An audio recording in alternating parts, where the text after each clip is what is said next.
Ladies and gentlemen, the distinguished author, Mr. Aldous Huxley. Brave New World is a fantastic parable about the dehumanization of human beings. In the negative utopia described in my story, man has been subordinated to his own inventions. Science, technology, social organization, these things have ceased to serve man. They have become his masters. Aldous Huxley's novel portrays a dystopian future under the dictatorship of a world state, where every aspect of human life is controlled, from laboratory creation to the grave. He described the story as fantasy, but later wrote, "The prophecies made in 1931 are coming true much sooner than I thought they would. The nightmare of total organization has emerged and is now awaiting us, just around the next corner." With the rise of brain-computer interfaces and biometric sensors and so forth, all the bodies, all the brains would be connected together to a network, and you won't be able to survive if you're disconnected from the net. All life on Earth is going to be radically changed. It's a fusion of the physical, the digital, and the biological world. It's changing who we are. These people have gotten to the point now where they are openly anti-human. Everything will be monitored. The environmental consequences of every human action. They cannot happen without digital ID. Once the digital ID is in place, it's game over for humanity.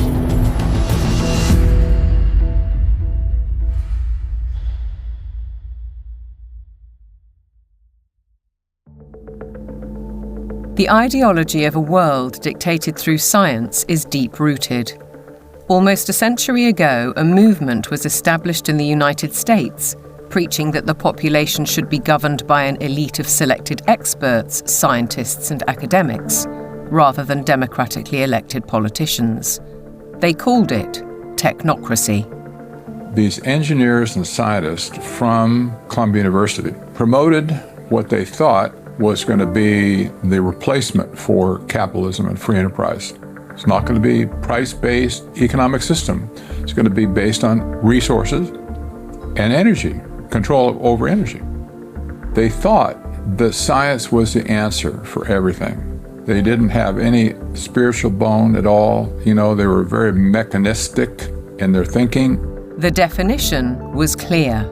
Technocracy is the science of social engineering, the scientific operation of the entire social mechanism to produce and distribute goods and services to the entire population. The movement was short-lived, but the principle never died. As we'll demonstrate, a stranglehold on policy and resources has always been the ambition of the powerful oligarchs behind many of today's world institutions. It seems to me that there's a very strong drift in the direction of globalization, of the ultimate centralization of control in the hands of unelected officials at supranational organizations. The lust to control other human beings is a story as old as time. They want all of the resources of the world in their pocket. They do not want you and me to have anything. It's in writing all over the World Economic Forum's website. By 2030, you will own nothing and be happy. That's an oxymoron. If you don't have anything in your name, you ain't going to be happy about it. The World Economic Forum may have called that infamous phrase a prediction, but it translates as a statement of intent on behalf of its global power brokers. The bigger picture is that an attempt is underway now to collapse liberal democracy and replace it with global technocracy. What I call an omni-war is now underway, which is to say that the transnational ruling class is literally, it's not a metaphor, is literally at war with the rest of humanity and has weaponized everything that it can. This is a coup. They can remove the power from the parliament and the legislative branch and consolidate it into a monetary system which has complete control. That control is now entirely achievable because the would-be controllers finally have the tools to execute it. Total surveillance, artificial intelligence, digital IDs, and central bank digital currencies. The potential for social control is gigantic and potentially irreversible. What our experts are describing is a world commanded by an exclusive group of bankers and industrialists, affecting every aspect of our lives. What we eat, what we can buy, where we travel, where we live, and all bypassing democratically elected governments. You could be forgiven for thinking this is a grand conspiracy theory, but please consider this. The term conspiracy theory has become one of the most successful propaganda terms of all time in closing down discussion and debate. It's a thought-terminating cliche, but nevertheless, it's surprisingly effective when you try to calmly present evidence in a factual and reasoned manner. In this film, we will present evidence that the global takeover is not only possible, it's actually happening, and has been decades in the making. They plan to commandeer land, reduce farming, and radically change the food we eat, transform the supply of electricity, and then dictate how we use it, and replace currency with a system of credits, under their control. It's a classic template. To win the war, take control of food, of energy, and of money. And here's the key. All three strategies are built on the premise of a climate crisis caused by carbon dioxide, a gas that is actually vital for life on the planet. So what if the whole carbon narrative was one gargantuan lie? A political maneuver to establish their brave new world. A big lie is a lie which is told on such a scale that ordinary people simply would not imagine it to be possible. People with empathy can't fathom that a group of people would organize and engineer this kind of mass atrocity to get where they want to go. It should come as no surprise that financial kingpins are calling the shots. And it's certainly no conspiracy theory when banking executives spell out their intentions.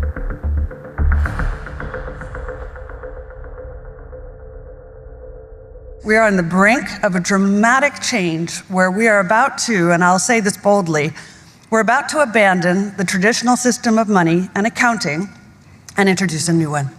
And the new one, the new accounting, is what we call blockchain. It means digital.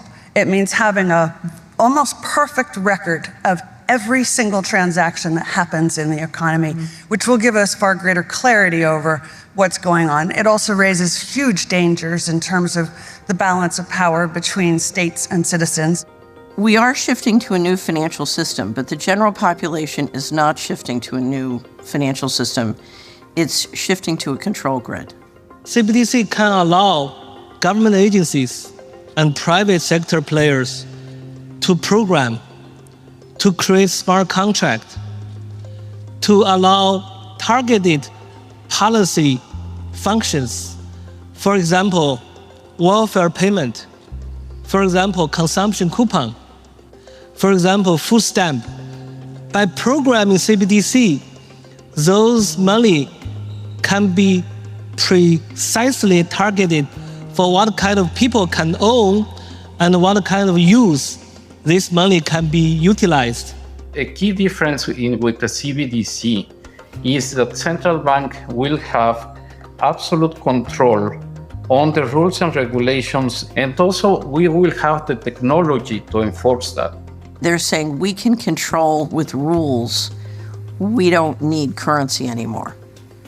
And so it's no longer a financial system or a currency system. It's purely a digital concentration camp. It's a slavery system. When Catherine Austin Fitts talks, we should listen. She's a former high-level investment banker in New York and held senior office in the first Bush administration in Washington. There may be 1,000 models of how it could work. But essentially, you will have, whether it's a banking account or a credit card, and it can be turned off and on. So my incentive system is not you go to work and work hard and you get money. My incentive system can be based on how you behaved in the last 5 minutes, on a 24/7 basis. CBDCs, as the name suggests, would be issued by central banks like the Federal Reserve in America and the Bank of England, not by high street banks. They would signal the end of cash, and every transaction you make would be transparent and held on a permanent database. Crucially, under a net zero regime, your carbon footprint could be at the heart of the system. We're developing, through technology, an ability for consumers to measure their own carbon footprint. What does that mean? That's where are they traveling? How are they traveling? What are they eating? What are they consuming on the platform? So, individual carbon footprint tracker.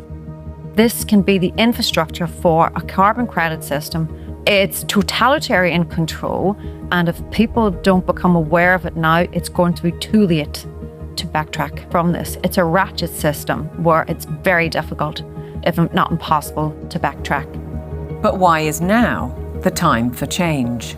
Because the system is in crisis. It entered crisis in 2019. Mark Carney, he talked quite openly about how the international monetary and financial system had entered profound crisis and was effectively on its last legs.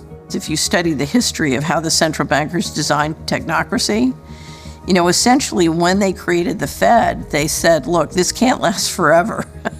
We're going to need, at some point somebody's going to get hip to this game. We're going to need another system. And I will say this, because I used to be part of that, I was born and bred to be a central banker.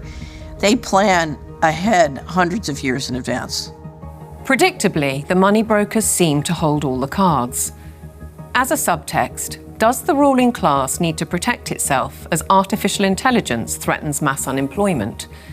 And what will happen to our existing assets if the banking system is collapsed and money disappears overnight?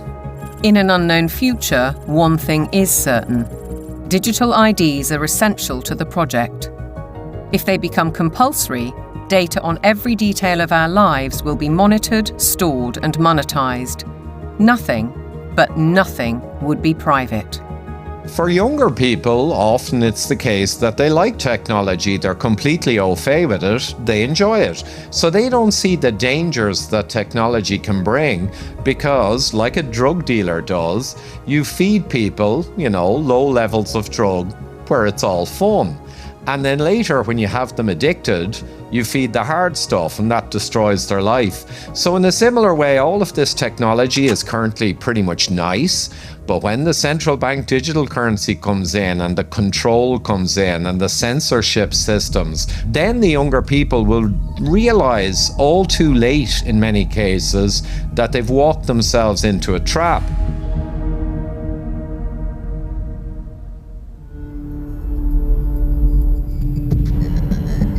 One man who knows the dangers only too well is Aman Jabi, who was at the forefront of digital development in Silicon Valley, California, for 25 years.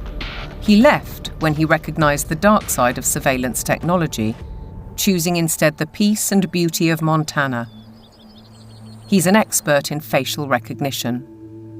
It's a technique that is used to uniquely identify the biometrics of any face. So, in a device like your smartphone, and most modern smartphones in the last 5 or 7 years, they have a 3D camera module in the front of the phone, which you cannot see.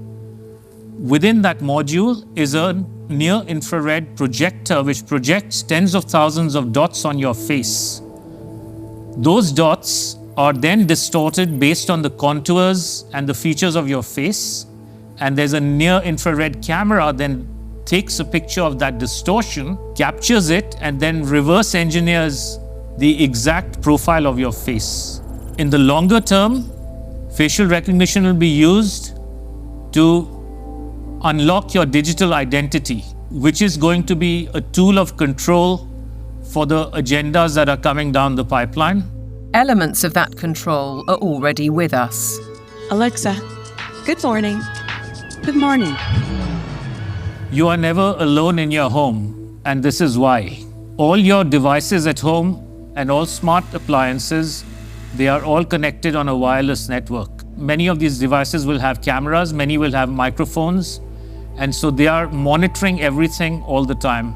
Your smart appliances are communicating with the smart meter and sending it real-time usage data. If there's a Ring camera also in your home, a mesh network is formed and all your devices are being tracked within the home, its location, its usage, and all the data is going to Amazon servers. When you leave your home, all modern vehicles are connected to the internet, so your automobile is being tracked all the time.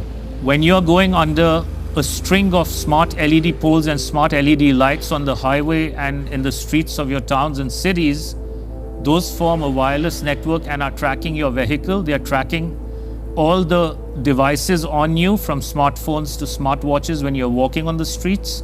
So data is being collected 24/7 continuously on every human being whenever you are within these wireless networks. And it's obviously not good for health also because of all the electromagnetic radiation. In the long term, the plan is to pretty much lock up humanity in smart cities, which is kind of a superset of a 15-minute city. They've sold all the state and local governments and countries that smart cities are about sustainability and the good of the city. But in reality, the language from the UN and WEF and their white papers is all inverted. So, air monitoring is really about limiting mobility and no car ownership. Right? Surveillance, control via LED grid is why the smart lighting is there.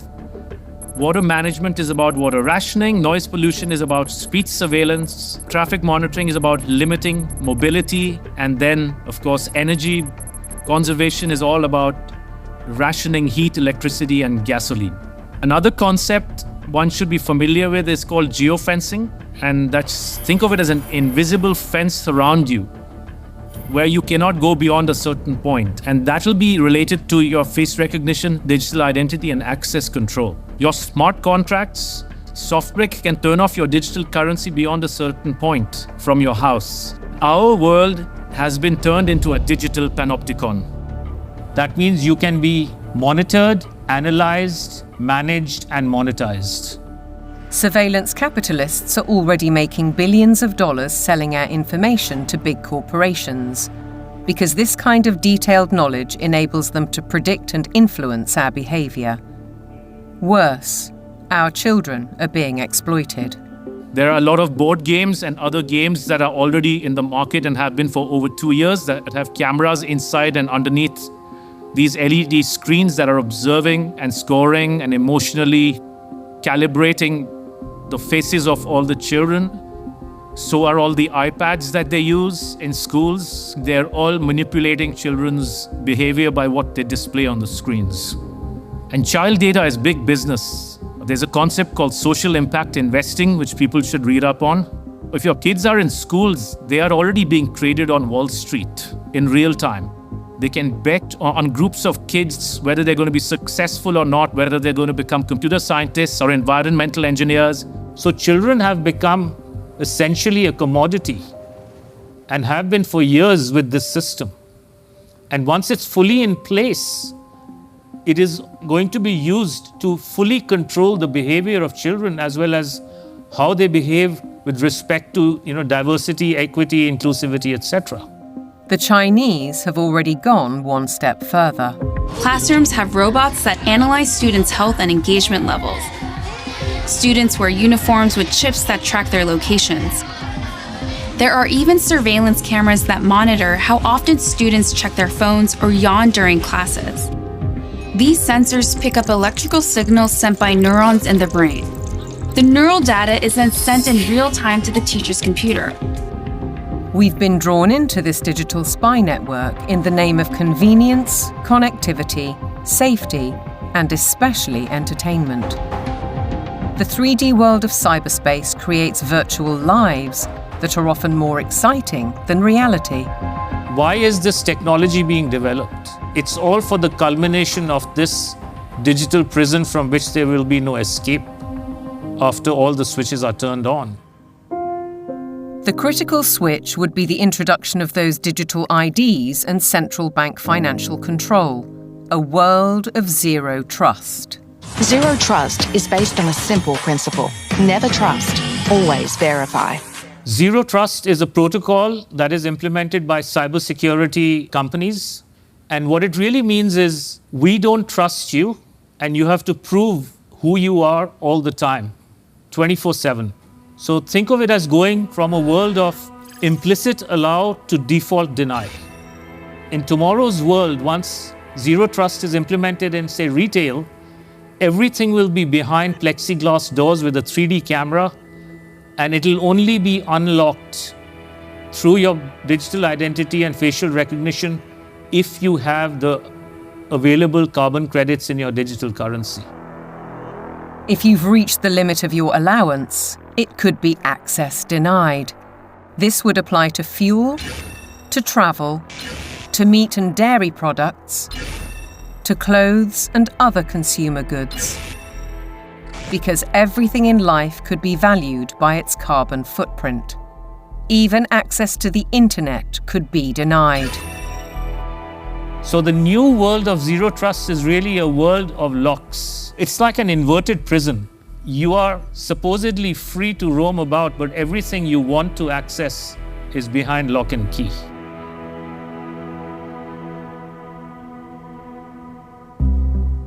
Most advances in science, including AI, bring great advantages to the world.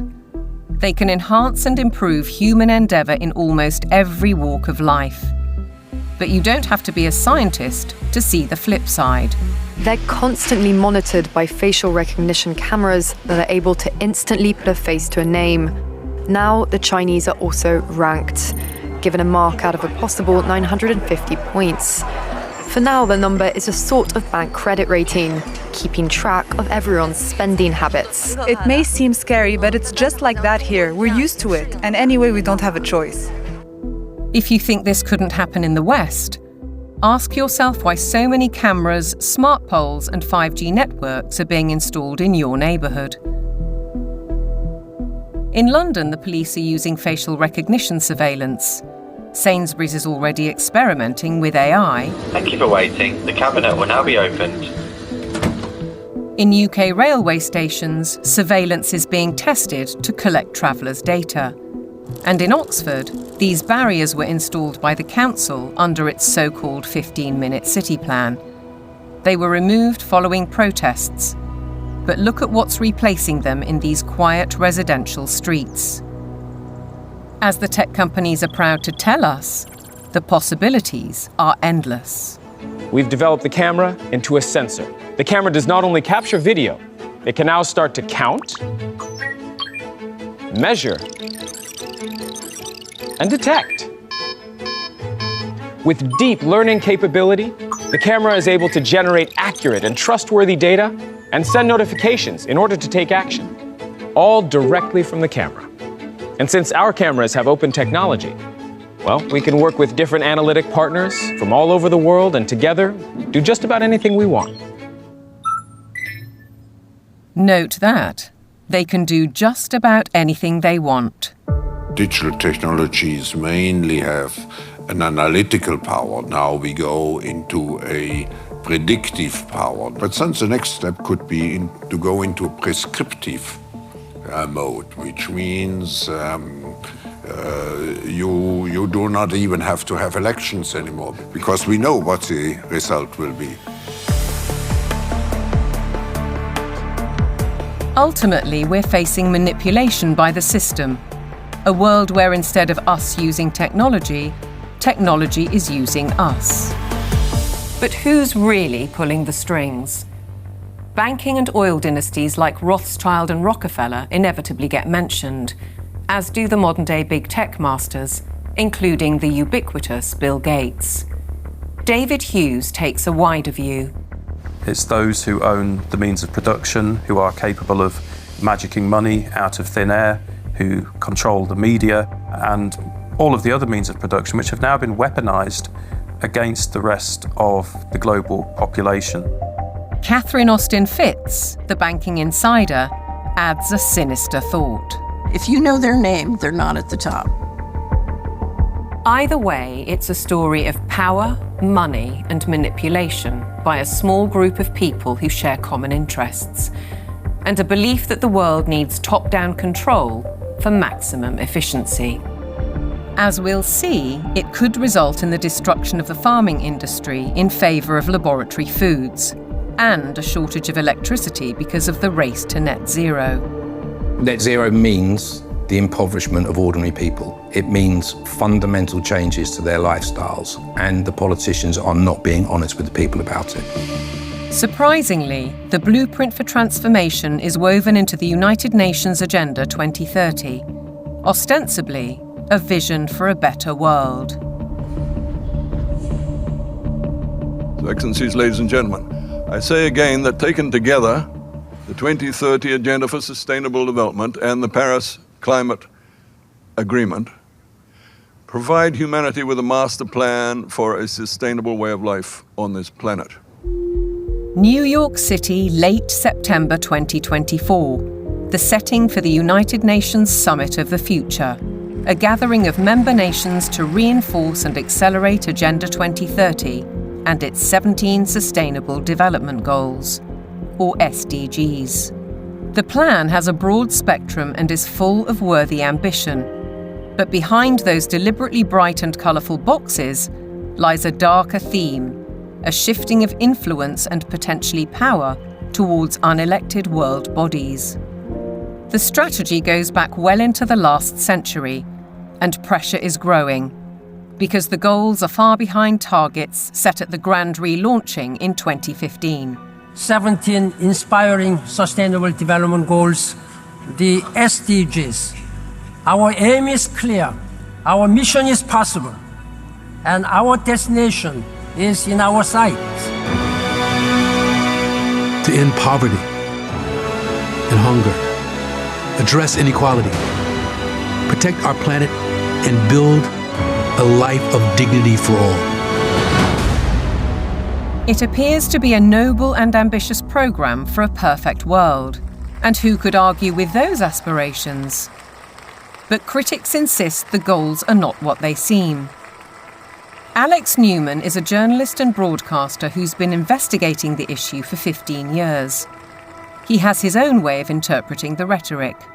You have to learn to speak what I call UNEs. You have to know what the terms mean if you want to truly understand what is being discussed. When they talk about peacekeeping forces or the peacekeeping role of the United Nations, they're actually talking about the war-making capabilities of the United Nations. So you have this Orwellian doublespeak. When they talk about transparency, more often than not, they're talking about eliminating your privacy. Human rights is another very, very good example. They make very clear in this document that your rights can be restricted under the guise of public order or morality or whatever the case may be. And so they're saying, here's your rights, but by the way, they're not really rights. We can revoke them at any time. The UN is filled with contradictions like this. Like, for example, when they talk about gender equality, right? A normal person in the Western world thinks gender equality means a woman has a right to earn money, to own property, to have all the rights and privileges that a man would have. When you look at the individuals who lead this movement within the UN, you're talking about radical feminists. You're talking about people who are very interested in dissolving the nuclear family. As you dig into these goals, it's very clear we're dealing with something far more nefarious. Once you look past the marketing slogans, the kind of warm and fuzzy, we're going to end hunger, which again is just window dressing, you realize that this is actually a blank check for totalitarian global control. Author and campaigner, the late Rosa Koire, called out the plan more than a decade ago. It is the biggest public relations scam in the history of the world.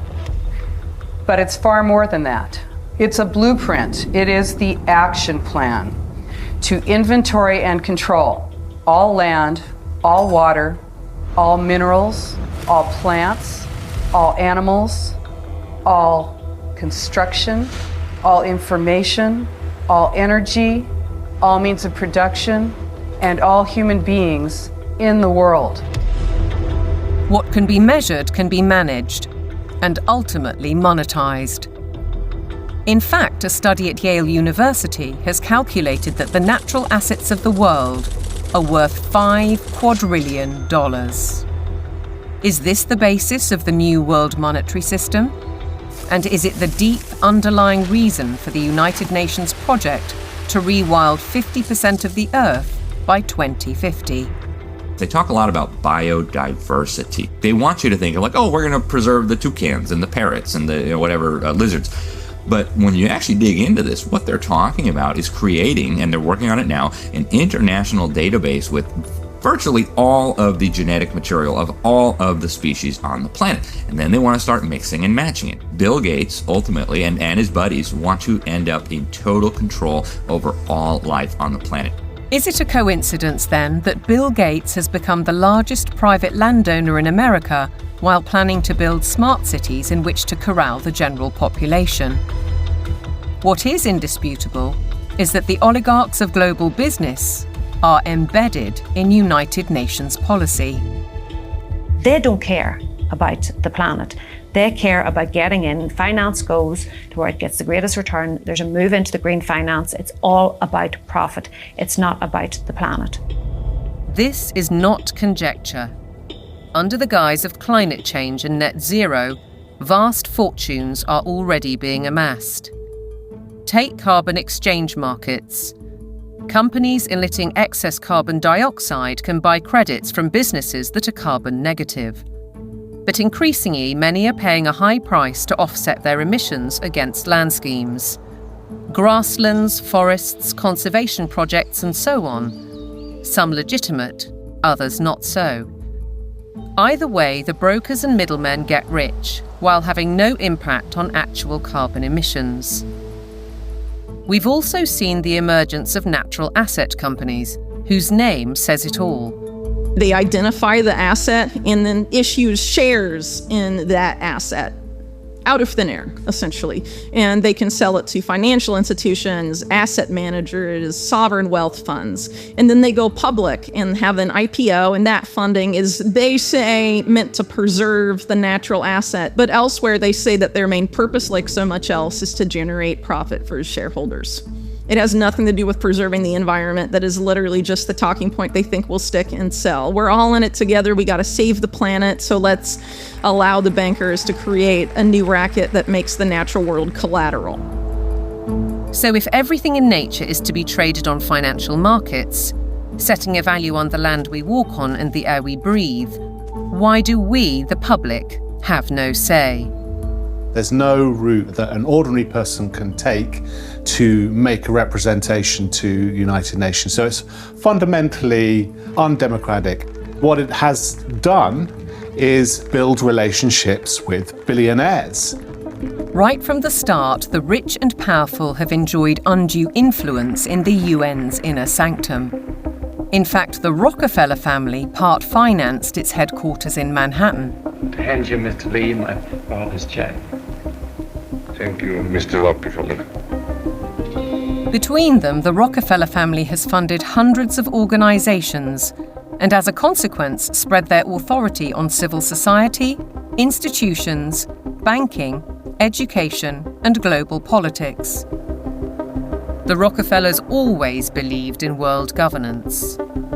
In the 1950s, their Special Studies Project report declared, "The UN stands finally as a symbol of the world order that will one day be built."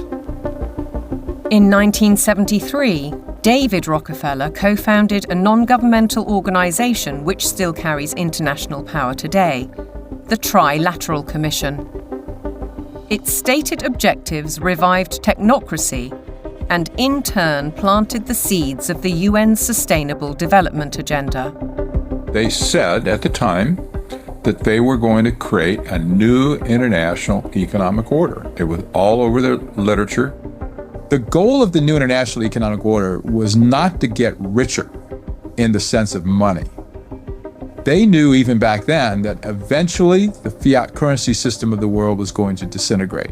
So the goal became to actually capture the physical resources of the world. All wealth historically has come out of the ground. They wanted to take away everything that they could possibly take away from the nation states of the world and from private individuals of the world and stuff it into the global common trust where they would administrate it and they would be the ones getting licenses for the resources to turn around and make stuff. The financial kingpins have long seen themselves as masters of the universe, manipulating global affairs through institutions like the International Monetary Fund and the World Bank. Is Agenda 2030 the defining act for complete control? And how significant was the global response to COVID-19? As the world builds back from COVID-19, we have a once-in-a-lifetime opportunity to make investments that will strengthen the economy and improve public health, and fight climate change for generations to come. One might ask why the UN needs a multi-billionaire finance and media player as a special envoy, or why Mark Carney, the former governor of the Bank of England, who called for a new global monetary system, is the UN's special envoy for climate action and finance. And then there's Larry Fink, the boss of BlackRock, the world's largest asset management company. He's a board member of the World Economic Forum, and as we'll see, has driven the UN's goals through investment strategies for the past 20 years. All three are principles of the Glasgow Financial Alliance for Net Zero, a partnership with the UN. With the green economy worth trillions to corporations and investors alike, it's hard not to see a conflict of interests. Are the bankers raising money to achieve United Nations goals? Or are the goals a Trojan horse to change the world's financial control systems? Now consider the events at Jackson Hole, Wyoming in August 2019, only 3 months before the COVID outbreak. It's when Mark Carney delivered his call for change and BlackRock proposed a new financial mechanism, Going Direct, which in principle allows central banks to channel capital direct to large corporations. So the central bankers got together in 2019, the G7 central bankers, and voted on the Going Direct Reset. And the Going Direct Reset, of which the COVID operation was part of it, has done a phenomenally excellent job of massively consolidating capital into central control. If you look at the COVID operation from a financial standpoint, it was absolutely clear that it was one way you balance the books. It worked. The major corporations like Amazon and others were allowed to continue business. Meanwhile, other businesses, particularly small and medium-sized entities, were deemed to be, quote, inessential. Many of them were put out of business. And so what we saw was a global wealth transfer of a reported $3.3 trillion from the working classes and the middle classes to this kind of super rich billionaire brigade. The people who ran the operation made an absolute fortune. It was economically, as a taking, it was a huge taking. And that included billions of pounds of taxpayers' money going to pharmaceutical firms for so-called vaccines. Whatever the truth around COVID, Dr. Hughes says the response deployed dangerous elements of social control, what he calls weaponized deception. We see techniques of shock and awe being applied through the lockdowns, techniques of isolation, making reality seem strange and threatening. All of this helps to de-pattern the mind. These are all well-known military tactics. Look them in the eyes and tell them you're doing all you can to stop the spread of COVID-19. Stay home, protect the NHS, save lives. These are, in fact, very nasty and very vicious techniques which were deployed against the public of multiple countries at once.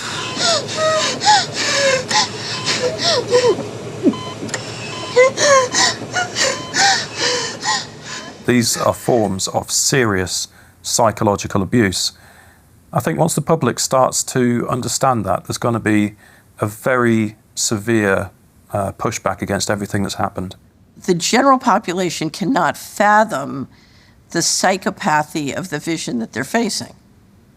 So they can't fathom that a group of people would organize and engineer this kind of mass atrocity to get where they want to go. Be aware then of the World Health Organization, the UN's most powerful agency.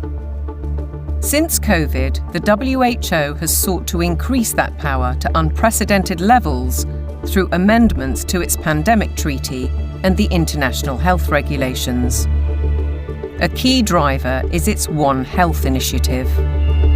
One Health is a concept that was created to enable the WHO, with these documents, to take over jurisdiction of everything in the world by saying that climate change, animals, plants, water systems, ecosystems are all central to health.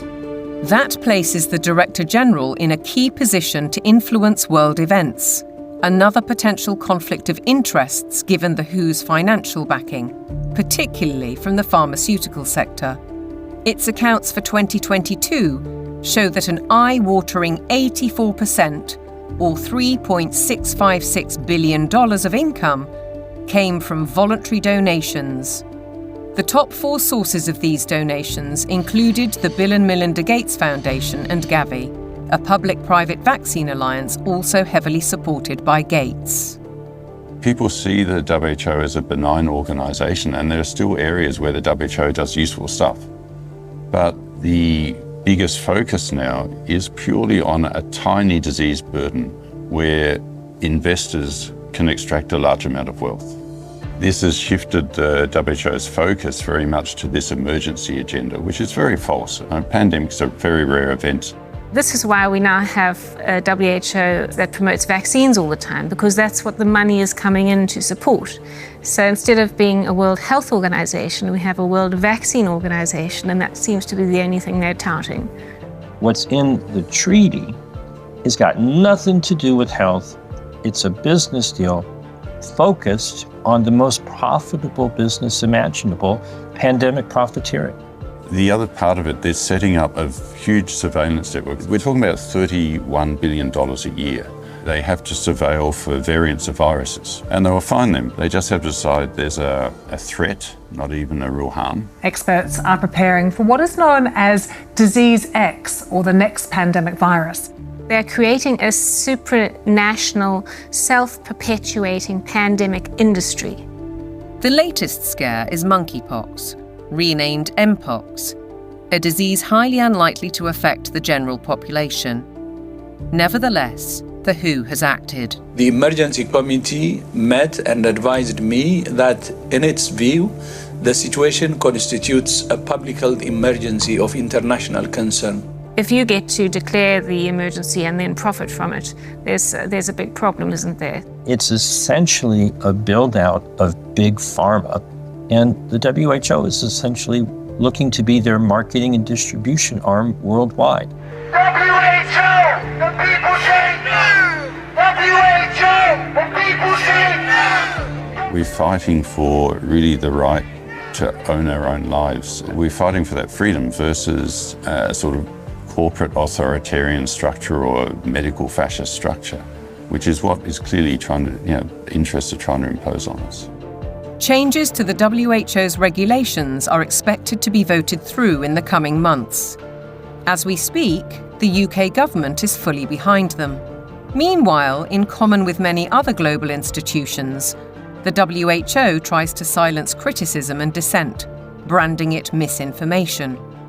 The science, it says, is settled.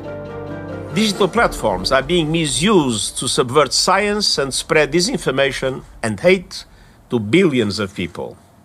This clear and present global threat demands clear and coordinated global action.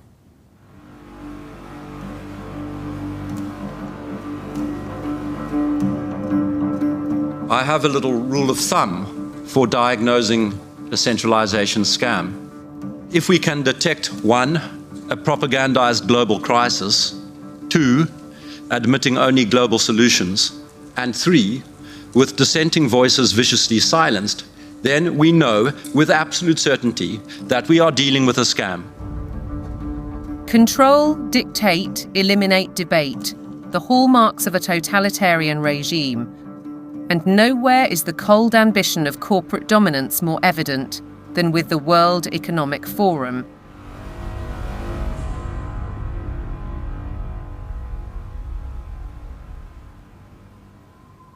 Klaus Schwab founded the WEF in 1971. His mentor was Henry Kissinger, statesman, political shaper, and close confidant of the Rockefellers. The organisation now employs 800 people and has programmes in business, academia, and in training future global leaders. It's far more than its famous annual meeting in Davos. Over the last 50 years, the World Economic Forum has blossomed into an enormously influential organization with all of the major corporations as stakeholders or trustees and all funding the World Economic Forum to ultimately fund the UN World Government Plans and Agenda 2030. Klaus Schwab is the public face of stakeholder capitalism, a planned system of central ownership and control that has little to do with democratic process and is uncomfortably close to communism. It's a partnership between global corporations, governments, and what Schwab refers to as civil society, NGOs, and so-called think tanks. The agenda is driven by finance, which gives the unelected and unaccountable oligarchs huge influence, if not control, over policy. The UK's Prime Minister, himself a one-time member of the Trilateral Commission, has already declared his interest. You have to choose now between Davos or Westminster. Davos. Why? Because Westminster is too constrained. And, you know, it's closed and we're not having meaning. Once you get out of Westminster, whether it's Davos or anywhere else, you actually engage with people that you can see working with in the future. Westminster is just a tribal shouting place. Starmer seems to forget that he is elected by the people, to serve the people through Parliament. That's his democratic duty. And while he refuses to listen to our farmers, he entertains the globalists in Downing Street and publicly doubles down on his philosophy. I'm determined to deliver growth, create wealth, and put more money in people's pockets. This can only be achieved by working in partnership with leading businesses like BlackRock to capitalise on the UK's position as a world-leading hub for investment. To underline the influence of non-elected, unaccountable policy drivers, consider this document from 2004. It was commissioned by the UN and produced by financial institutions, including the World Bank. It cited research by the WEF. The result was the emergence of environmental, social, and governance metrics, ESGs. The ESG is an attempt to turn financial power into governance without going through the democratic process, without the normal process of making law. ESGs allow major asset management companies such as BlackRock to impose ideologies on businesses and consumers across the world through their investment strategies. BlackRock's billionaire chairman and CEO, Larry Fink, also a board member of the WEF, remember, is clear. You have to force behaviors. If you don't force behaviors, whether it's gender or race or just any way you want to say the composition of your team, you're going to be impacted. Now we get ethics, green ethics, racial ethics, gender ethics, driving corporate decisions about who may have money, what they may use their money for, and how they're going to behave in society and what they're going to do with it. This is a new form of political power that isn't accountable, isn't transparent, and it isn't democratic. We, the public, are being manipulated. Our lifestyles, our culture, and our future, be it through forced woke ideologies, intrusive technologies, so-called pandemics, censorship, or information which is too often propaganda. Your compliance is vital to the agenda. To impose global solutions, the leadership needs you to believe in global problems. Climate change is here, it is terrifying, and it is just the beginning. The era of global warming has ended, the era of global boiling has arrived. This stuff is so fantastically stupid. It's hard to believe that they're doing it. There is no climate emergency. That is a total scam. If they came out and said, hey, we want to destroy your economy, we want to destroy the middle class of your country, and then ultimately we want to make you a slave to a one world government, it just wouldn't be as appealing as saying we're trying to save the planet for future generations.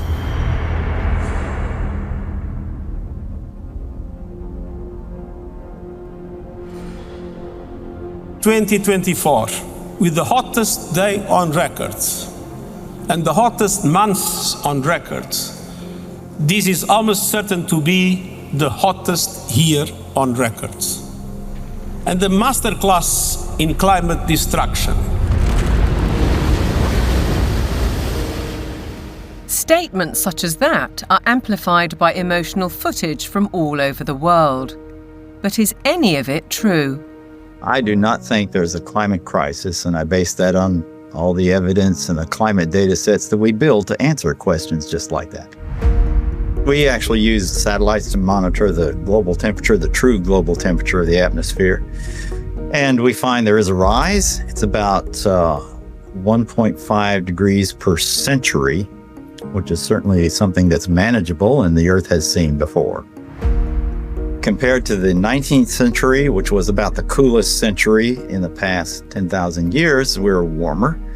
But we're about the same as we were 1,000 years ago, and certainly cooler than we were about 5,000 to 8,000 years ago.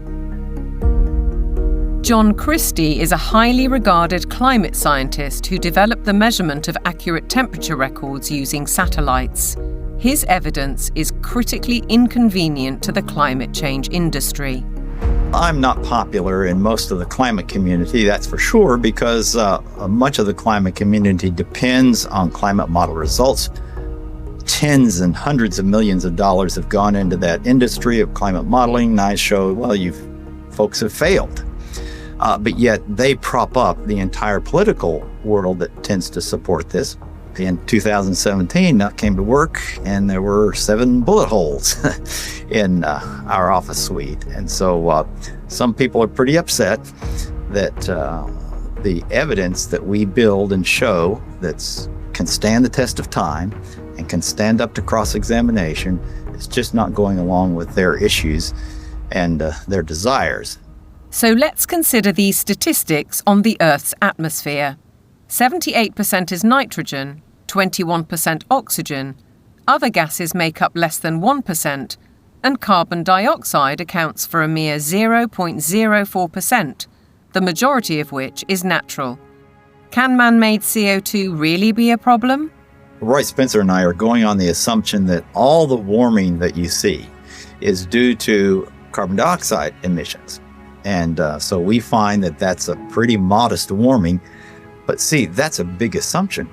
Mother Nature is able to warm up the planet without extra CO2. And so we are just saying the worst case scenario is this warming of about 1.5 degrees. And that's certainly not a catastrophe at all. On the contrary, carbon dioxide is vital for the world's survival. The greater the concentration, the better plants grow. In fact, according to NASA figures, the world has become 14% greener in the last 40 years. During the last cool period before industrialization, let's say 200 years ago or so, it was below 300 parts per million.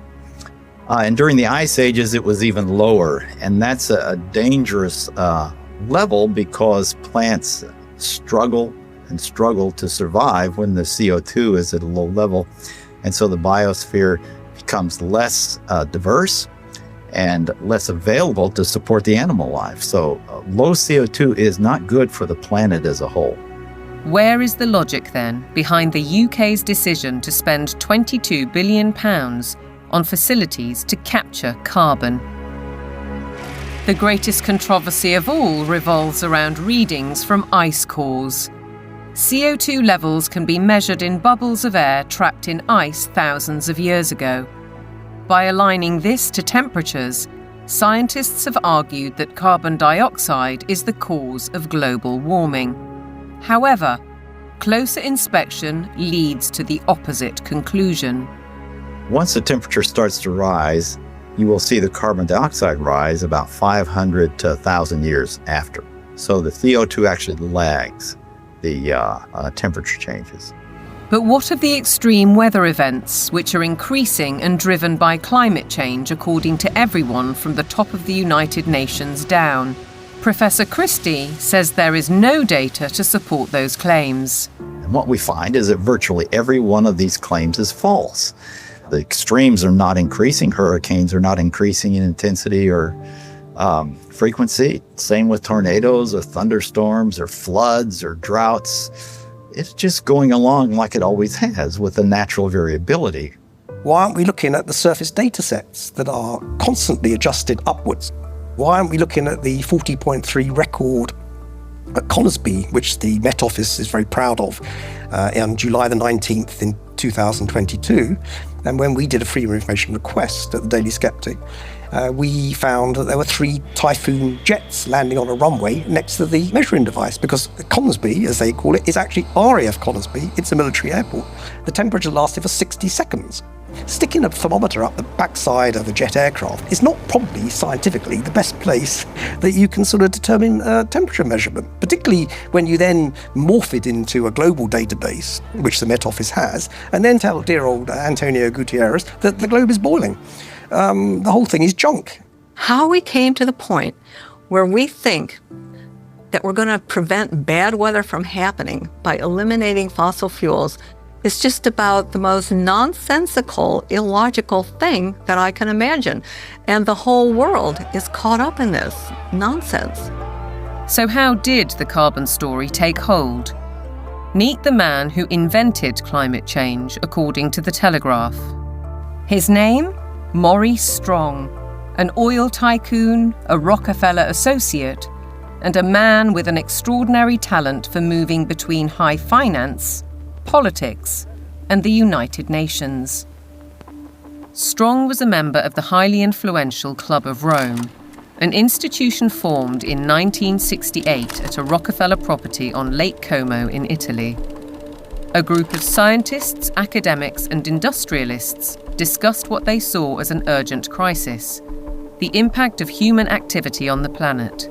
I don't think we can sustain current growth trends much beyond, say, the lives of children who are being born today. To prove the thesis, they commissioned computer modelling at the Massachusetts Institute of Technology. This research laid the foundations for an agenda that's persisted for over 50 years. Cut use of autos, use less electric power, have fewer children, limit growth. All of this was fueling this ideology that there's too many people on the planet, there's not enough resources, and that something has to be done. The natural world in which man lives and on which he depends is indeed deteriorating, is being destroyed in many instances at a rate that is accelerating and that can only continue to accelerate unless we begin to control the activities that are having this destructive impact. In 1975, the Club of Rome published a second report, Mankind at the Turning Point. The lead quotation was telling. The world has cancer, and the cancer is man. The report concluded, the solution of these crises can be developed only in a global context with full and explicit recognition of the emerging world system, a new world economic order, and a global resources allocation system. In other words, technocracy, top-down control of everything, including populations. But if that was the solution, a worldwide problem was required. Climate change provided the answer, as admitted in a later Club of Rome document. This is the quote from page 115. In searching for a new enemy to unite us, we came up with the idea that pollution, the threat of global warming, water shortages, famine, and the like would fit the bill. All these dangers are caused by human intervention, and it is only through changed attitudes and behaviour that they can be overcome. The real enemy, then, is humanity itself. It really does look as though they are inventing climate change there. They just made it up out of thin air, literally. That nobody really looks at that book and say, well, there you go. This has nothing to do with science whatsoever. They just made it up.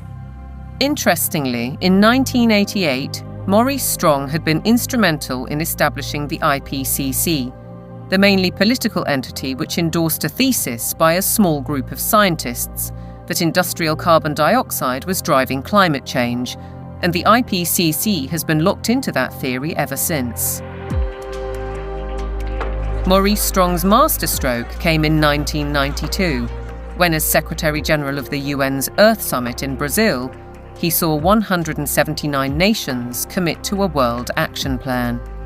Agenda 21. We have been the most successful species ever. We are now a species out of control. Nobody would question the need for a cleaner environment and the protection of nature. And Strong's legacy lives on through the Kyoto Protocol, the Paris Accord, the current Agenda 2030, and the worldwide push for carbon net zero.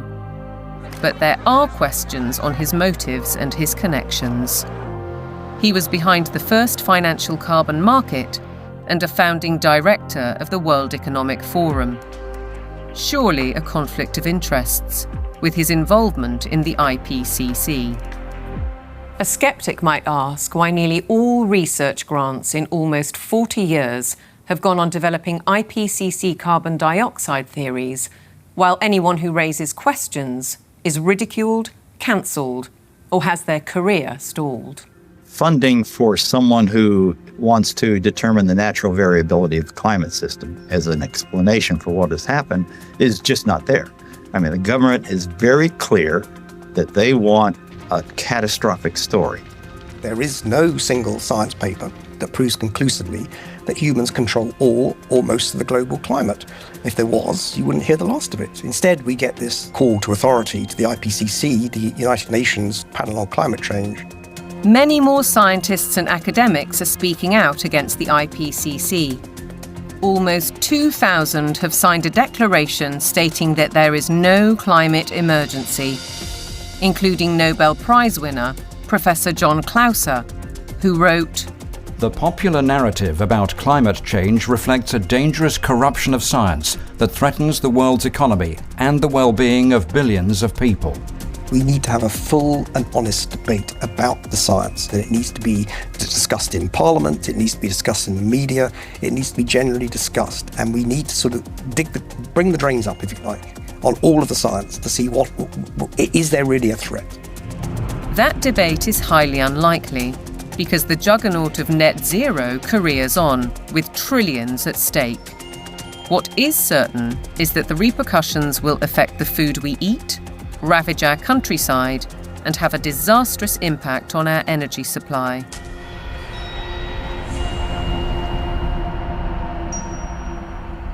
If you cannot set a credible course for net zero, with 2025 and 2030 targets covering all your operations, you should not be in business. Well, net zero is insanity.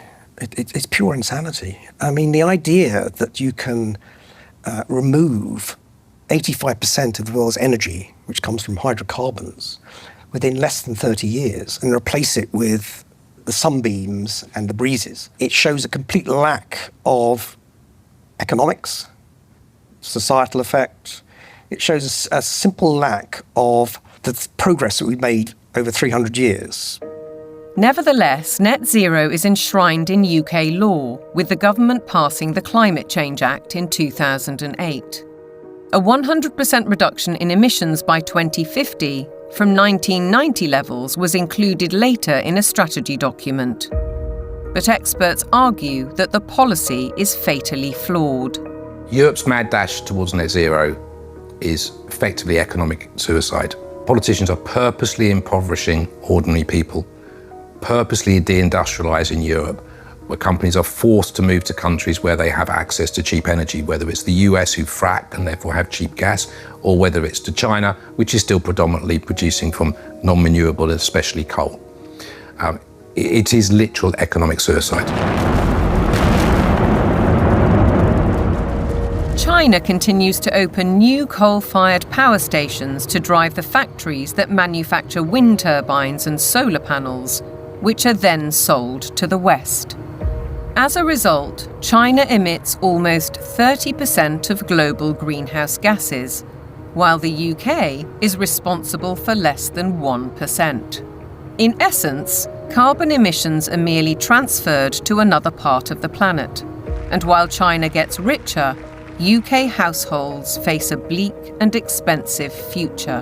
What it will effectively do is price ordinary people out of having access to electricity at a time they want and a price they can afford. The core problem is that neither the infrastructure nor the technology exist to provide a constant supply of electricity. The proportion of time that solar actually generates electricity is actually 9% in the UK.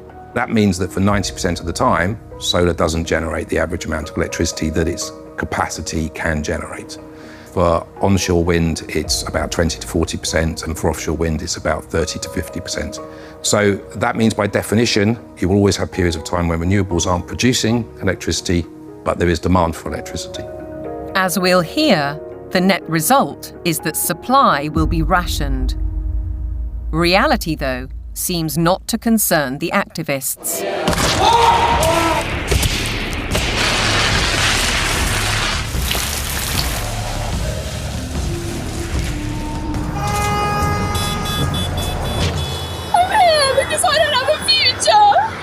I look at some of these hysterical youngsters and some of the hysterical oldsters as well, screaming about the climate is collapsing and all that sort of thing. And you think you haven't got a clue what would happen if you removed hydrocarbons. You haven't got a clue. You'd be back in service, like probably your ancestors were. You'd be skivvying on the land, in big houses with warlords, calling themselves aristocracy and all that sort of stuff. You want to go back to that? Fine. Get rid of hydrocarbons. Many of these apparently grassroots protest groups are backed by organisations such as the Climate Emergency Fund, financed by billionaires like the oil heiress, Aileen Getty. And if they claim to be environmentalists, they conveniently ignore the bigger picture. Thousands of wind turbines are disrupting coastal waters, changing habitats, affecting marine life, and killing seabirds. Landscapes are being scarred by the production of lithium for electric car batteries, and by cobalt mines in Africa, where child labour contributes to huge corporate profits. How does the loss of thousands of square miles of farmland to vast solar parks meet the UN's biodiversity goal? And how helpful are wind turbines when they're blotting the landscape visually and through noise pollution, and disrupting wildlife in the air and on the ground? The glorious mountain terrain of southwest Wales is a stark example. It's a landscape breathtaking in its beauty, untainted and largely untouched by humans. A haven for wildlife, a place where life runs its natural course. Yet this is what's planned: mega turbines designed for offshore, reaching 700 feet into the air and dwarfing the hilltop forests. Planning permission is being sought for the so-called Bryn Cadwyn Energy Park. If you put one in the valley floor, it would be standing some 40 metres above the valley floor, so above the horizon.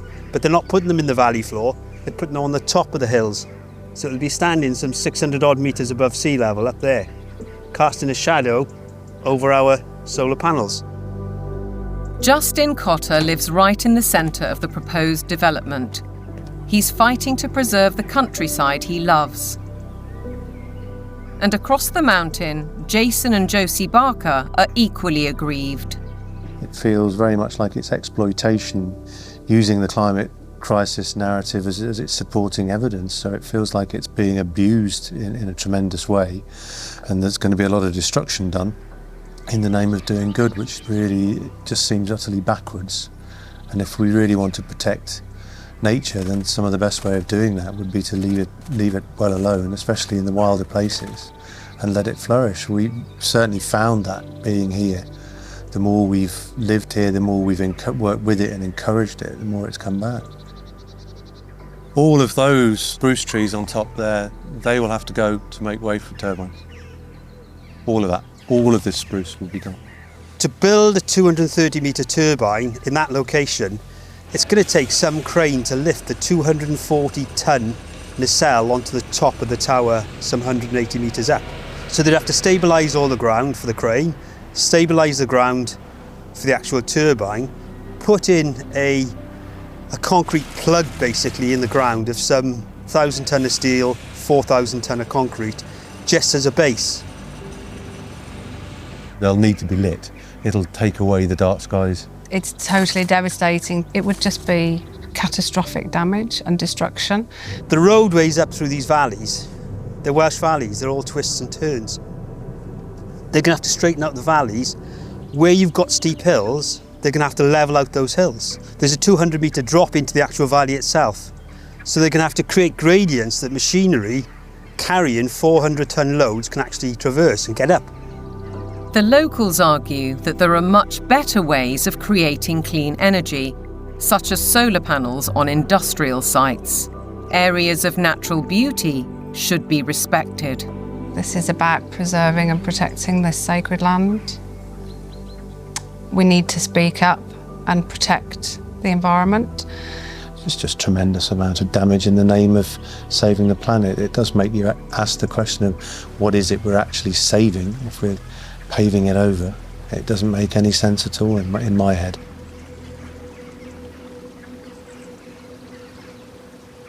The proliferation of turbines and solar panels certainly seems at odds with protecting biodiversity, and experts argue that the economics simply don't add up.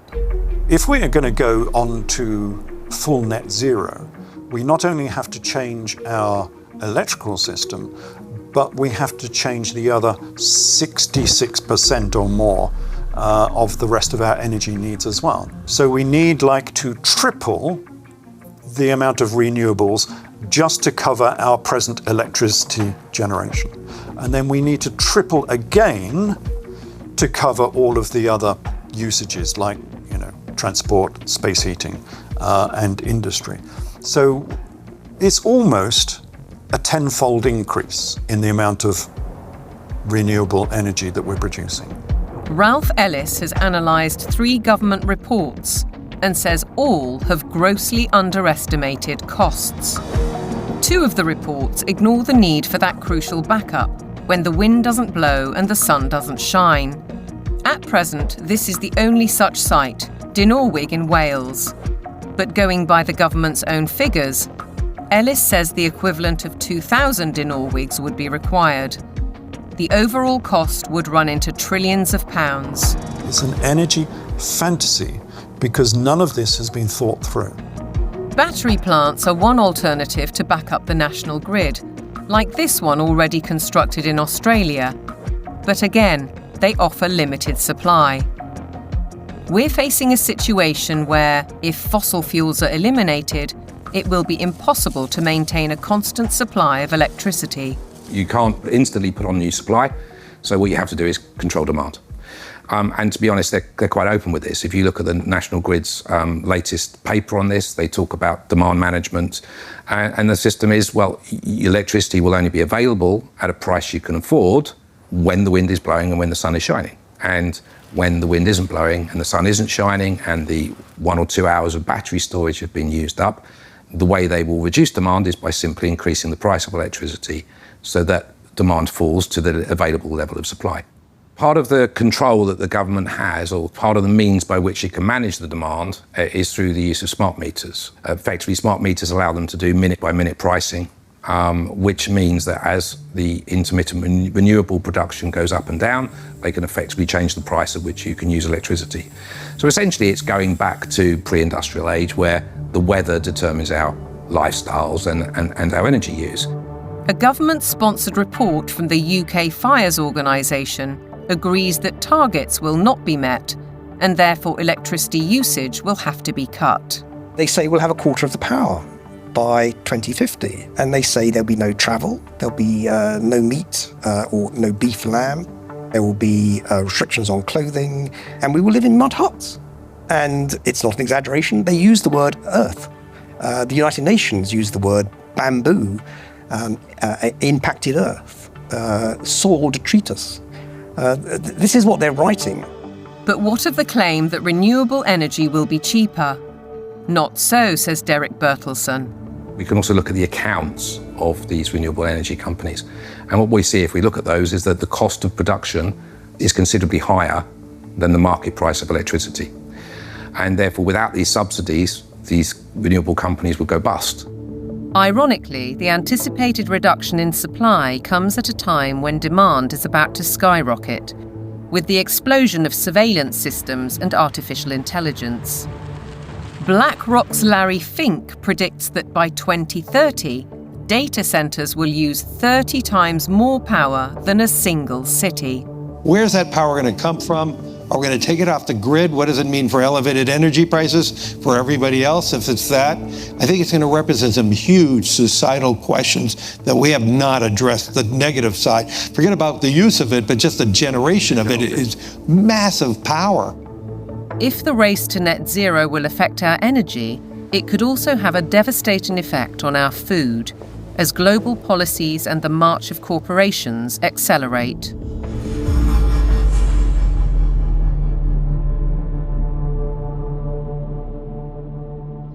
Farming has been at the heart of our lives for generations, but to the climate change advocates, suddenly it's a threat. A lot of people have no clue that agriculture contributes about 33% of all the emissions of the world. You just can't continue to both warm the planet while also expecting to feed it. Doesn't work. One thing John Kerry didn't mention was that farming and agriculture contributes 100% of the food that we need to eat. So that's a little kind of an important detail that he ought to have mentioned. And I think what we're dealing with here is actually a global war on agriculture. I believe they are demolishing our food infrastructure, partly to cause a crisis, right? And I guarantee you, mark my words, we're going to be in a food crisis and they're going to say it's climate change. I wouldn't say it's about saving the planet, no. I would say it's about land grab and about profiteering and corporatization of our food sector. It's basically the pharmaceutical industry taking over the food supply.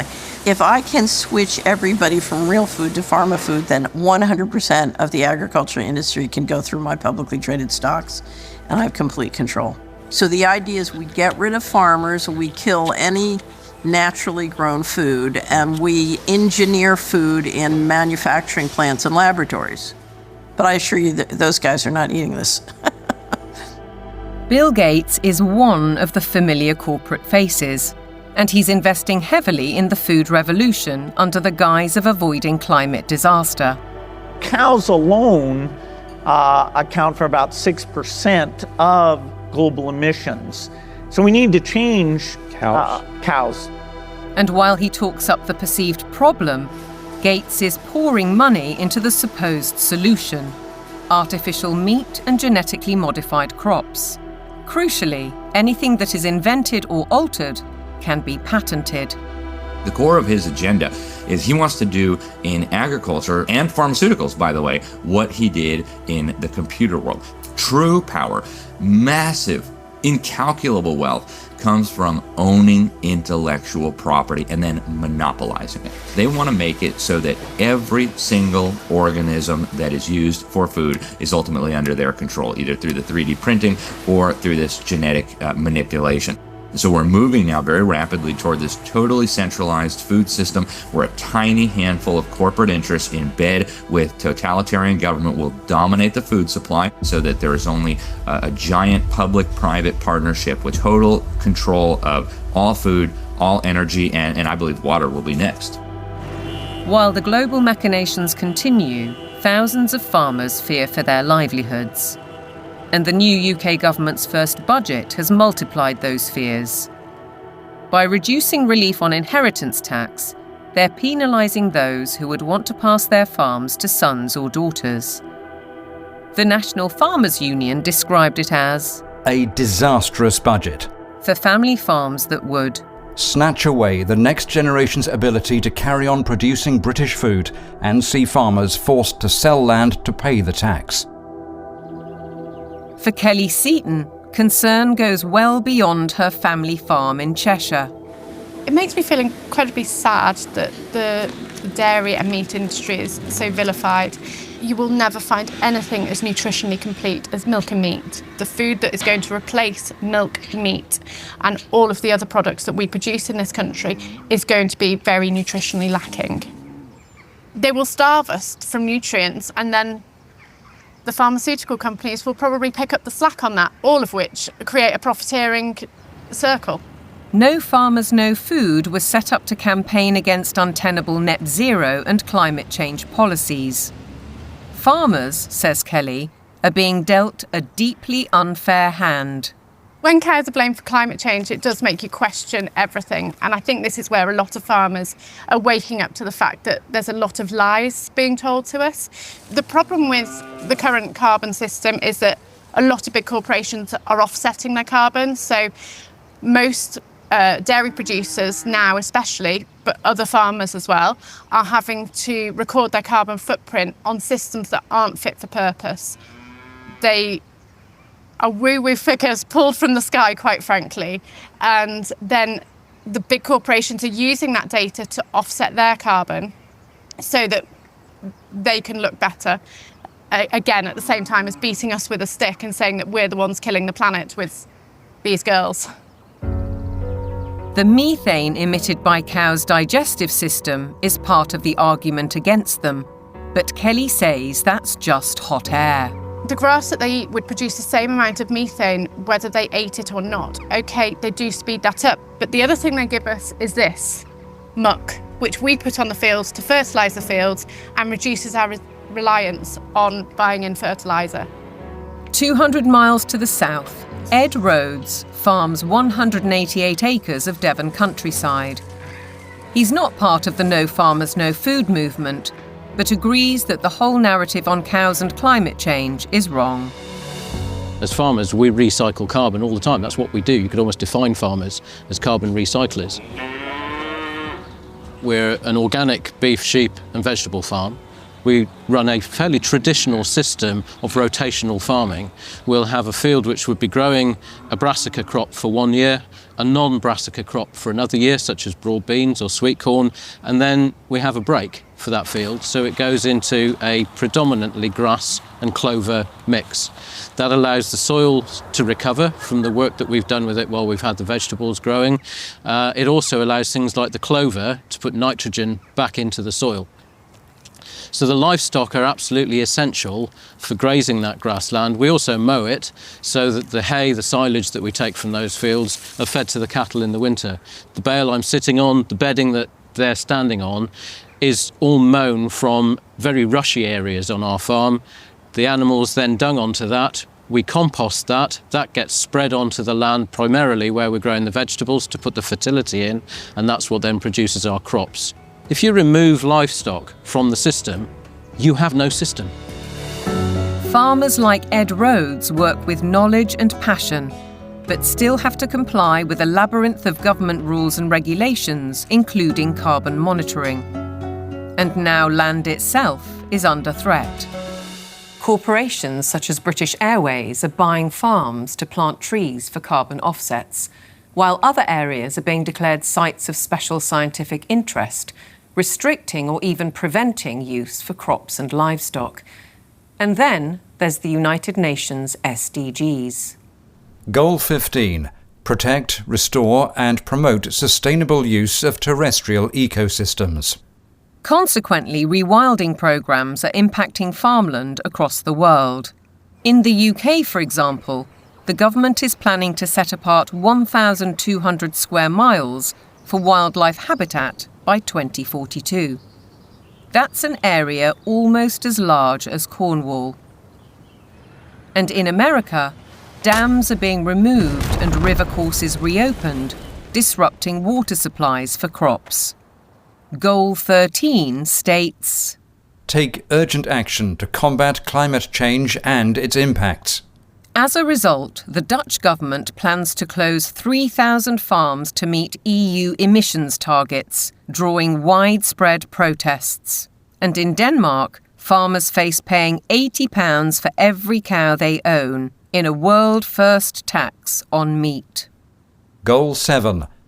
Ensure access to affordable, reliable, sustainable and modern energy for all. One result: cultivated land is disappearing under vast solar parks. How does this square with the UN's biodiversity goals or even ending hunger? Maybe they're questions for Ed Miliband, the UK's Secretary of State for Energy Security and Net Zero. He's cleared the way for a huge solar park on prime farmland in East Anglia, an area big enough to site 1,745 football pitches. It's a crime to take food productive land out for solar panels, which are unrecyclable, potentially not that productive going forward, and not feed the planet. It is absolutely catastrophic. We've gone from being 78% self-sufficient in 1984 to now less than 60% self-sufficient. I think it's about 54%, which I think is set to fall even further this year. On top of all that, British farmers are being paid not to produce food under schemes like the Sustainable Farming Incentive. Kelly Seaton understands that many farmers accept the money to balance their books, but has this warning. When you look at how many farms are selling up, how many arable farms are struggling, we're walking into food shortages, and I think we're going to end up eating more processed food, maybe lab-grown meat, and I think that's part of the plan. The squeeze on farming is self-evident. Our supply of natural food is under very real threat, just as the WEF predicted. Worse than that, Catherine Austin Fitz says that with programmable currency, you wouldn't have a choice. No one in their right mind would ever eat this stuff.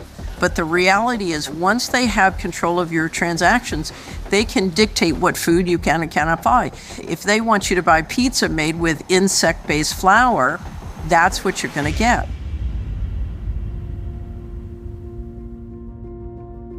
There's an energy crisis. Even though there is an abundance of energy, there's a food crisis, even though there's plenty of food to feed the world. There's a water crisis, even though 70% of the Earth's surface is covered with it. There's an air crisis where CO2 is declared the enemy of mankind, even though it's necessary for life to exist on Earth.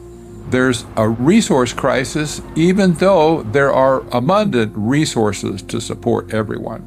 What's with us here, you know? Who created all these crises? They did it. Just as clear as the nose on my face. It's all been a sham. All the essential things of life, they've been declared to be scarce, because things that are scarce you can control. The architects of such globalist trajectories, all the Kissingers, Rockefellers, Schwabs, Carneys, Strongs, Carstens, are held out as great intellects. But they are nothing of the sort. We know, both in theory and in practice, that centralization causes nothing but misery, because it destroys the mechanisms of error correction, leading to doubling down on flawed policies. And yet the creed of global dominance continues apace. Through the WHO's so-called Pandemic Agreement, its One Health Initiative, and ultimately the United Nations Agenda 2030. From medical diktats to gender and racial politics to climate change, the indoctrination runs deep.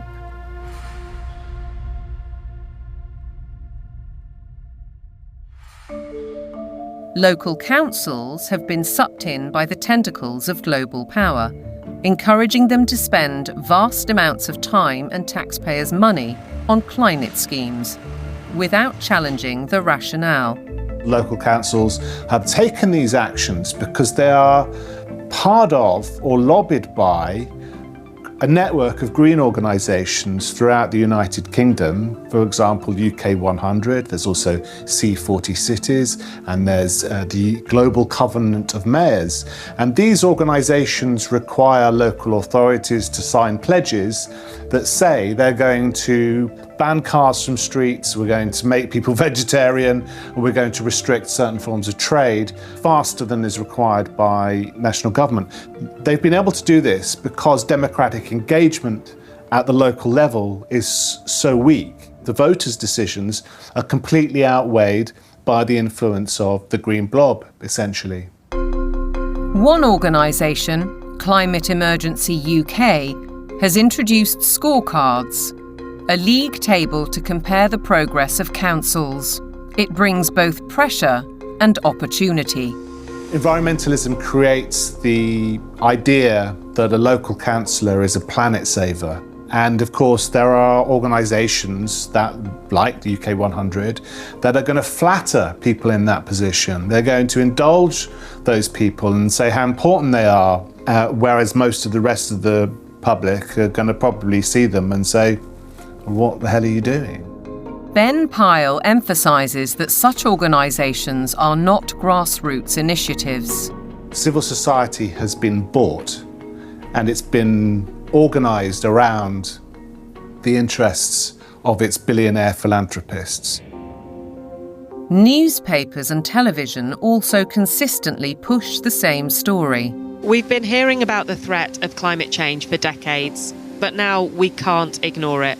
Here, the climate crisis is very real, and it is getting worse. What mainstream media does in following this narrative is that they exclude vast areas of climate science. They exclude all the sceptical scientists. By the BBC, which has done it for 20 years, saying that you cannot have any other view apart from the settled narrative, is doing an enormous disservice to science. Journalists and broadcasters are schooled in the carbon doctrine by organisations such as the Carbon Literacy Project, which claims to have trained 1,000 BBC employees. Meanwhile, Sky joined forces with the psychologists of the Behavioural Insights team to produce this initiative: How the Power of Television Can Nudge Viewers to Decarbonise Their Lifestyles.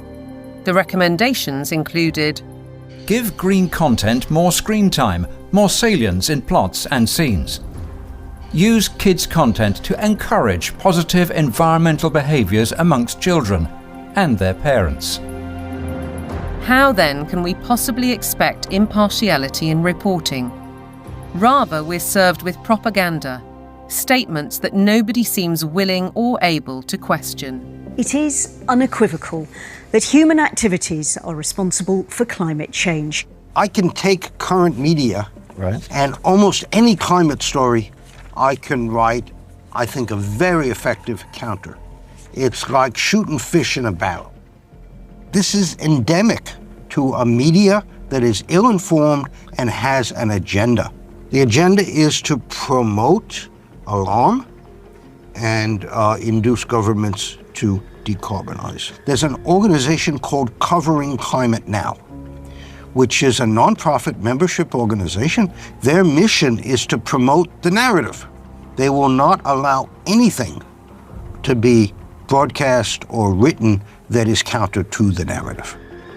Among the 500 plus media partners on the Covering Climate Now website are Reuters, Bloomberg, ABC, CBS, MSNBC, NBC, Channel 4 News, The Guardian, The Daily Mirror and The Lancet, as well as several British universities. Funders of Covering Climate Now have included the Rockefeller Family Fund, the Rockefeller Family and Associates, and the One Earth Fund. It's true that the mainstream media only report one side of the story and that most of them are in the pocket of the powerful people who are trying to implement these changes. I don't question that at all. But it's also true that people are listening to them less and less and reading them less and less. We see independent media people with much larger audiences than mainstream papers. And I think that phenomenon will gather pace now. That rise in independent voices has seen institutions like the UN, the WEF, big tech companies and broadcasters like the BBC wage war on what they call mis, dis and malinformation. They don't appreciate views they can't control. The fight for truth is on. A partisan media, obsessed local councils, and then there are the universities, which should be the first and last bastions of objective research and open debate. But here too is a story of outside pressure. With the drop in government funding, the shortfall has been made up from other sources, and those tend to be NGOs, private organisations. For example, the Gates Foundation and the Wellcome Trust. Invariably, money from private organisations will come with vested interests. These vested interests, according to Professor Moss, drive university teaching towards business goals and ideologies at the expense of critical thinking and levels of academic achievement.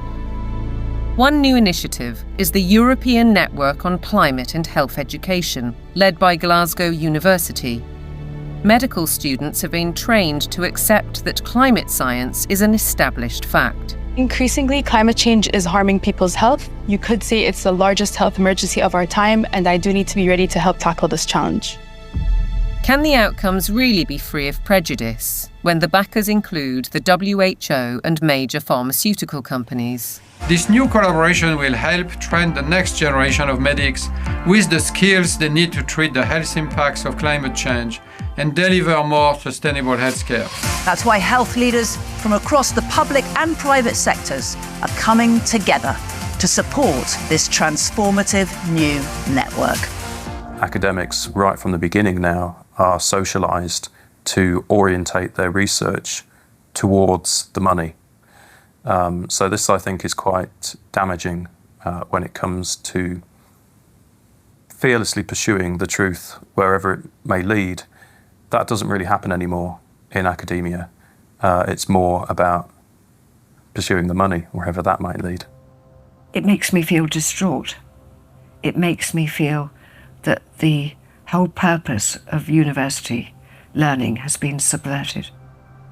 The influence and ambition of big business, the mission creep of so-called woke thinking, the cancel culture, the suppression and smearing of those who dare to question.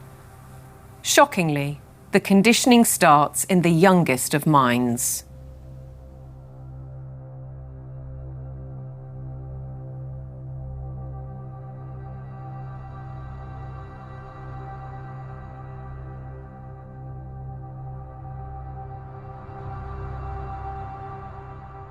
All aboard for global goals! This year, Thomas and his friends have teamed up with the United Nations. The world of young children is supposed to be one of innocence and joy, but it's been permeated by the global ideologies of the United Nations. If you go to goal number 4, it deals exclusively with education. And when you think education, recognize they're talking about indoctrination. The Sustainable Development Goals. Under the surface of it all is this effort to bring all the children of the world into this one world globalist system. And what's so remarkable about this to me is that it's not even hidden anymore. Take part in the global movement to save our world from being destroyed. How will you fight climate change? Try meat-free meals. Reduce your electricity use. Give your clothes a second chance. We died! It's kind of your fault! And you can never ignore Greta. The eyes of all future generations are upon you. And if you choose to fail us, I say we will never forgive you. I don't want you to be hopeful. I want you to panic. We want action. We want justice. Let's fucking want action. And we want it now. No more coal. No more oil. Keep your... I want you to feel the fear I feel every day.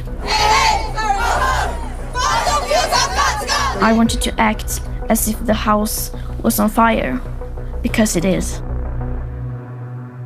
This propaganda relentlessly promoting fear in various ways, be it disease, be it climate, I think is having a very damaging impact on young people's mental health. The disasters that continue increasingly to afflict the natural world have one element that connects them all: the unprecedented increase in the number of human beings on the planet. We're asking children to believe they are a scourge on the planet. I have a problem with children believing they shouldn't be here from the off. How are we ever going to encourage them to have strong mental health and emotional well-being if they believe that their birth is a disaster for the planet? That's not encouraging them to be productive citizens who are making an active contribution to society if they've got to apologise for their very existence. I think it's very dangerous, and I think we need to reverse that as soon as possible. The indoctrination of children is further evidenced across their learning. Objectivity and freedom of thought are being stifled by the persistent pushing of agendas. I undertook a study of secondary school textbooks to see what children are being taught. And what I found was extremely shocking. I found unqualified acceptance of climate change, the wonders of vaccines, GM foods, and very few counter-arguments were presented. If you cannot produce this information that's in the textbooks, you cannot succeed in the school system. If a student undertaking a geography exam, for example, doesn't talk about man-made climate change, then they're very unlikely to hit the top marks. Is it not surprising that the phrase critical thinking actually only occurs in relation to two subjects? One is art and design, and the other is history. Other than that, it's completely absent from the national curriculum. If we have a dumbed-down syllabus, we're actually stunting children's brain capacity and brain potential. While parents may not be fully aware of these issues, many are concerned at the growing trend of gender politics, including transgendering. One former head teacher says his local authority advised teachers not to use the words boy or girl for fear of misgendering anyone. The Department for Education as well has really subscribed to this kind of woke ideology, so there's almost like brownie points for the more woke you can be. Why do you have makeup and lipstick and glitter on? Because I think it looks pretty. Oh! You don't think it looks pretty? What schools have done is employ third-party agencies to deliver material for which the third parties most certainly have a vested interest in. And I wouldn't have a problem if it was I'm there in school to ask children to accept me as I am. That's fine. We all need to be tolerant and liberal in a diverse society. My problem is that what they're actually doing is more a form of evangelism, which is this is who I am and you might be too. In my heart, I've always known that I'm a girl, Teddy, not a boy, Teddy. I wish my name was Tilly, not Thomas. Language carries so many meanings and messages. And if schools are encouraging social transitioning, that's not a neutral act. That's a significantly impactful act. Dr. Fraser is also highly critical of the World Health Organization's recommendations, suggesting that 4-year-olds should learn about sexual stimulation. It's harmful. They don't need to know it. And in fact, for those children who are perhaps victims of adult abusers, how will they ever know the difference between what is happening within the home if they're encouraged to also explore that part of themselves within a school curriculum?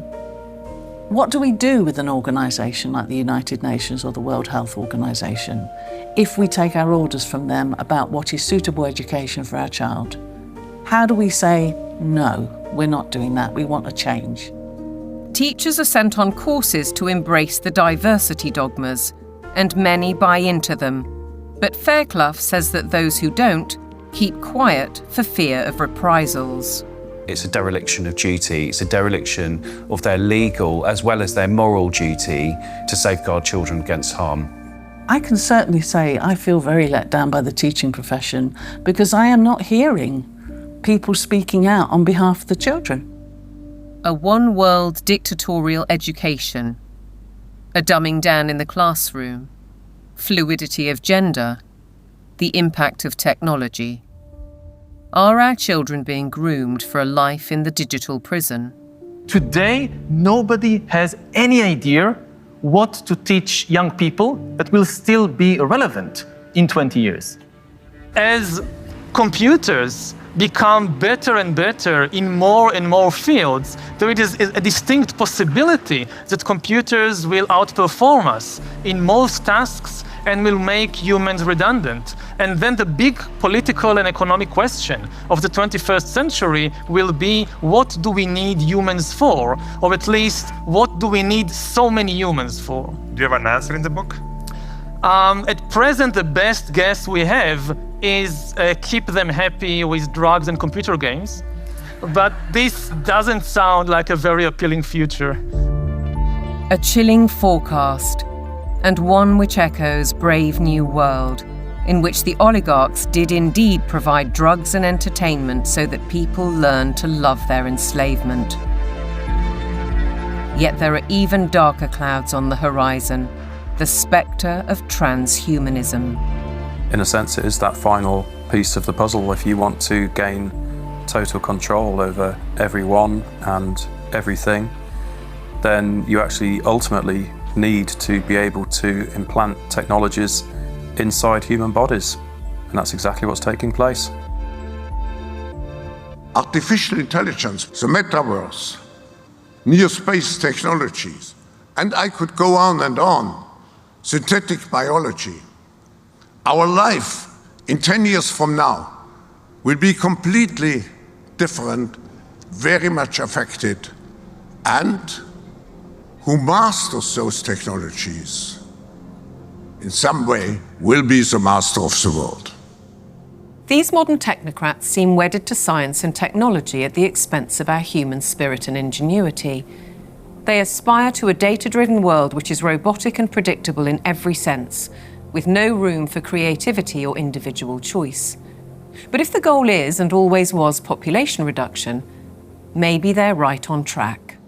We feel too afraid to have kids because we feel that we're heading towards civilization breakdown. People under the age of 35 are more likely to report climate change as a reason not to have children. I've decided not to have kids to do my part for climate change. If I don't think the future is worth anything, then I'm not going to have children. If I think it is worth something, I will have children. I think these ideas have spread like bad viruses, and there's been a lot of investment in promoting some extraordinarily weak ideas. Sitting at the top of all of these very bad ideas is one giant one, which we can call anti-humanism. Transhumanism, the trans phenomenon, net zero, lockdowns, population reduction, all of these ideas are basically the ugly stepchildren of anti-humanism.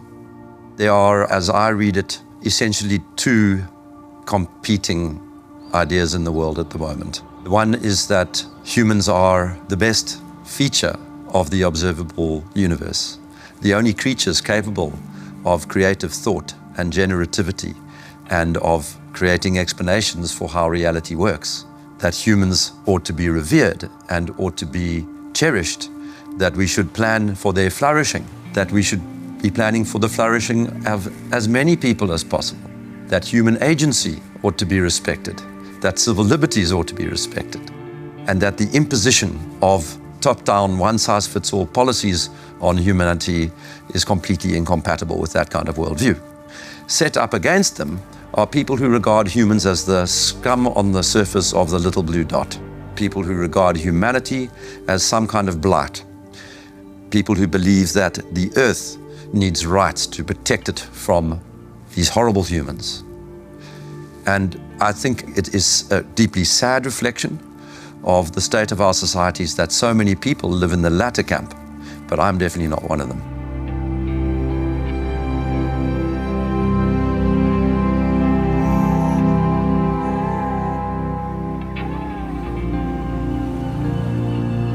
We can all stand up to tyranny.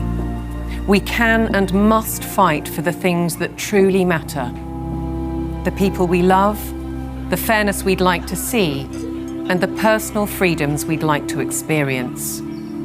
We should not be bullied, nor should we accept the influences of those who would split our society, be it by race, by gender, by culture, or anything else we hold dear.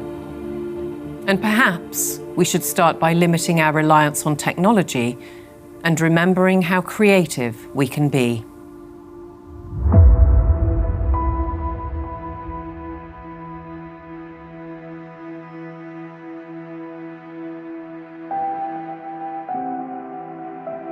Once you've seen it, you can't unsee it. You can't go backwards.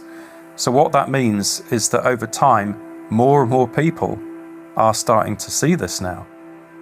The powers that be have no choice but to keep pushing forward for their global technocracy. They're the ones who are attempting the controlled demolition of liberal democracy. They have only one route they can go, and they are tobogganing towards disaster.